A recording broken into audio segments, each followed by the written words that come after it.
বিসমিল্লাহির রহমানির রহিম। হেই, welcome back. তো আজকে হচ্ছে কি আমরা কিছু থিম অপশন অ্যাড করব, মানে যেমন এখন যদি আমি অ্যাপিয়ারেন্সে যাই, এখানে কিছু নাই, তাই না? তো আমি যদি আমার থিমটা দেখি, যেমন আমার থিমটাতে আমার যে কি বলে হেডারের যে লোগোটা আছে, হইতে পারে এটা চেঞ্জ করব বা আরও কিছু কাস্টমাইজ করব আর কি। তো সেই জন্য হচ্ছে কি আমরা কি বল সরি সেজন্য হচ্ছে কি আমরা থিম অপশন ইউজ করব। সো এই থিম অপশনটা ইজিলি যেন আমরা মানে কাস্টমাইজ করতে পারি, এই জন্য আমরা ইউজ করবো হচ্ছে কি রিডাক্স। সো রিডাক্স কি এই জায়গায় যদি একটু দেন তাহলে হবে যে এটা হচ্ছে কি Java script library for managing হ্যান ত্যান আবি যাবে অনেক কিছু। যাই হোক, সো আমাদের ওই জাভা স্ক্রিপ্ট লাইব্রেরি বা এইসব দেখা ভয় পাওয়ার দরকার নেই। আমরা হচ্ছে রিডাক্স ইউজ করবো, রিডাক্স জেএস রিডাক্স, এখান থেকে রিডাক্স ইউজ করতে পারি গিটহাব থেকে। State for JavaScript adds, okay. তো স্ক্রিপ্ট, আচ্ছা এটা হচ্ছে গিয়া জাভা স্ক্রিপ্টের জন্য আমরা হচ্ছে গিয়া রিডাক্স ইউজ করবো হচ্ছে ফর ওয়ার্ডপ্রেস। ওকে। সো এই যে ওয়ার্ডপ্রেসে আমরা রিডাক্স পাবো, এই যে এখানে রিডাক্স আছে। আর আমরা ট্রাই করবো যে গিটহাব থেকে যেটা আছে এইটা ডাউনলোড করে নিতে, মানে স্পেশালি এইটা আর কি। সো ডাউনলোড কেমনে করে, গিটহাব থেকে কোডে যাবেন, ডাউনলোড জিপে দিবেন, ডাউনলোড হয়ে যাবে। এই যে ডাউনলোড হচ্ছে। সো একটু অপেক্ষা করেন, এটা এমনই ডাউনলোড হয়ে যাবে, ততক্ষণ পর্যন্ত আমরা একটু হোল্ড করি। ওকে, সো এটা ডাউনলোড হয়েছে, অ্যান্ড ডাউনলোড হওয়ার পরে জাস্ট হচ্ছে গিয়ে এটা এক্সট্রাক্ট করবেন, এক্সট্রাক্ট হেয়ার, অ্যান্ড দেন হচ্ছে গিয়ে এই যে এটা চলে আসছে। সো কী করবেন, এই ফাইলগুলোকে আপনি হচ্ছে কাট করবেন।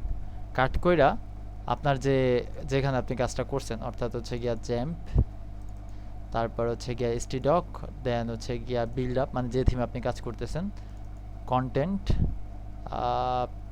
থিম, বিল্ড আপ, এটার ভিতরে একটা নতুন ফোল্ডার বানালাম, অ্যান্ড এটার নাম আমি দিলাম যে থিম অপশন। থিম অপশনে দিতে হবে এরকম না, আমি দিলাম থিম অপশন।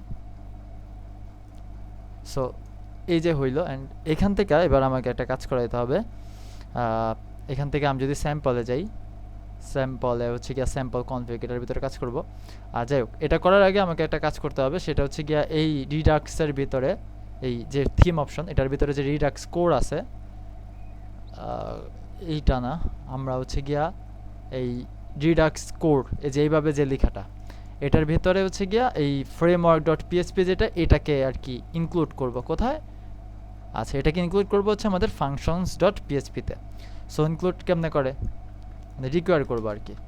সো সেই ক্ষেত্রে হচ্ছে গিয়া আমরা ফার্স্টে এখানে লিখবো কোনটা, নাম হচ্ছে গিয়া ফ্রেমওয়ার্ক ডট পিএইচপি। সো এটা রাখলাম, অ্যান্ড এটাকে এইভাবে দিব। আর এটা ডিরেক্টরিটা আগে আমাকে বলে দিতে হবে। সো এটা ডিরেক্টরি হচ্ছে গিয়া থিম অপশন, সরি জাস্ট লিখবো হচ্ছে গিয়া কি জানি, ডিরেক্টরি ছিল theme option, theme options slash হচ্ছে গিয়া থিম অপশনসের ভিতরে গেলাম, তারপরে হচ্ছে থিম অপশনসের ভিতরে যাওয়ার পরে হচ্ছে redux core. So redux core, then হচ্ছে গিয়া framework dot PHP, sorry framework dot PHP. এই তো রিকভার হয়ে গেছে, তাই না? কাজ শেষ।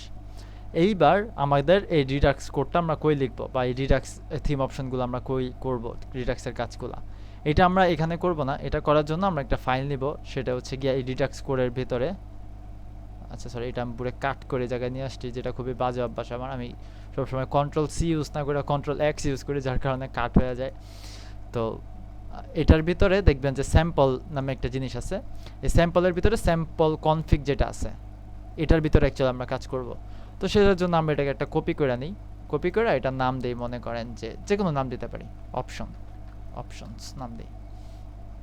এবার আমাদের এটাকেও রিকোয়ার করতে হবে। সো এটাকে কেমনে রিকোয়ার করবো, সেমভাবেই জাস্ট এটা রাখলাম। এটা হচ্ছে গিয়ে আমার থিম অপশনসের ভিতরে, সরি থিম অপশনসের ভিতরে স্যাম্পলের ভিতরে হচ্ছে অপশন ডট পিএইচপি।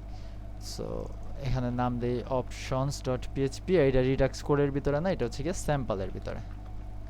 এই তো হয়ে গেছে, দুইটাই আমাদের ইনক্লুড করা। এইবার আমরা এই যে আমাদের অপশন যেটা বানাইছি, এখান থেকে থিম অপশন থেকে হচ্ছে গিয়া স্যাম্পল থেকে হচ্ছে গিয়া অপশন, হ্যাঁ এটার ভিতরে অ্যাকচুয়ালি আমরা এখন কাজটা করব। সো কেমনে কি করব সেটাই আর কি এখন দেখব। ওকে, সো আমাদের যেহেতু অ্যাড করা শেষ রিডাক্স, আমরা এখানে একদম যদি নিচে চলে আসি দেখবেন যে এখানে কিছু বানানো আছে, মানে কিছু থিম অপশন বানানো আছে বলা যায়। এই যে এখানে Redux set option, option name, array, দেখছেন অনেকগুলা না, একটাই দেখি না, দুইটা বানানো আছে। সো আমরা একটা কাজ করতে পারি, একটা সেকশন শুরু হয় ইফ, এগুলো দরকার নেই আমাদের, আমরা মোটামুটি এটা কাইটা দিই, এটা কিছুই দরকার নেই, আমরা নিজেরা বানাবো। ফাইল এক্সিস্ট না, এটা দরকার আছে, এই ডকুমেন্টেশনটা না, এই ডকুমেন্টেশনটা দরকার নেই, এটাও কেটে দিই। এই র ইন সেকশনের উপর থেকে আমরা সব কিছু কেটে দিয়েছেন, এইখানে হচ্ছে গিয়ে আমরা এখন থিম অপশনের জন্য কাজগুলো করব। সো এ হচ্ছে গিয়ে রিডাক্স সেট করে ফেলছি। পরের ভিডিওতে আমরা দেখবো আমরা রিডাক্স দিয়ে কীভাবে কাজ করব।